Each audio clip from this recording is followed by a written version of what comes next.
पंजाब के शहर फैसलाबाद के इलाके मदीना टाउन में कायम मदनी मरकज फैजान मदीना में शोबा राब्ता बराए वकला की दावत पर secretary Faisalabad bar association Murtaza Hakim, नायब सदर फैसलाबाद नईम फिरोज गुज्जर और दीगर वकला की हाजिरी हुई। इस मौके पर शोबा जिम्मेदार इस्लामी भाई भी मौजूद थे। रुकन शुरा हाजी याफूर रजा अत्तारी ने शुरका में नेकी की दावत आम करते हुए दीन इस्लाम की रोशनी में character building, quality of life समेत कई अहम उमूर पर रहनुमाई की और इन्हें अपने शोबे में रहते हुए नेकी की दावत आम करने, नेक आमाल करने, नमाज की पाबंदी करने और दावत इस्लामी के दीनी माहौल से वाबस्ता रहने का जहन भी दिया, जिस पर शुरका ने अपनी अच्छी अच्छी नीयतों का इजहार भी किया। इस हवाले से रुकन शुरा हाजी याफूर रजा अत्तारी ने मदनी खबरों से गुफ्तगू करते हुए बताया, दावत इस्लामी का शोबा है मजलिस वकला। जी हाँ, डिपार्टमेंट लॉ डिपार्टमेंट आज हमारे साथ सेक्रेटरी बार एसोसिएशन फैसलाबाद हैं, वाइस प्रेसिडेंट भी हैं, इनके सीनियर मेंबर्स भी हैं और भी मेंबर्स हैं। दावत इस्लामी मदनी मरकज़ फैज़ान मदीना तशरीफ़ लाए हैं फैसलाबाद में। अल्हम्दुलिल्लाह आज हमारी डिस्कस हुई है नेकी की दावत आम करने में, एक दूसरे से ताउन करें, दावत इस्लामी से ताउन करें।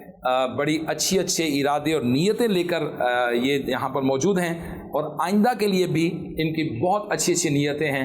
अल्लाह पाक अमल करने की तौफीक अता फरमाए। दावत दी गई है मदनी काफ़िले की, दावत दी गई है मज़ीद क्वालिटी ऑफ लाइफ को इन्हेंस करने की और लॉ कॉलेजेस में दावत इस्लामी के दीनी कामों की। आखिर में रुकन शुरा ने शुरका को फैज़ान मदीना जौहर टाउन का विजिट करने और मदनी काफ़िले में सफ़र करने की भी तरगीब दिलाई और इनमें मकतबतुल मदीना के रसाइल भी तकसीम किए।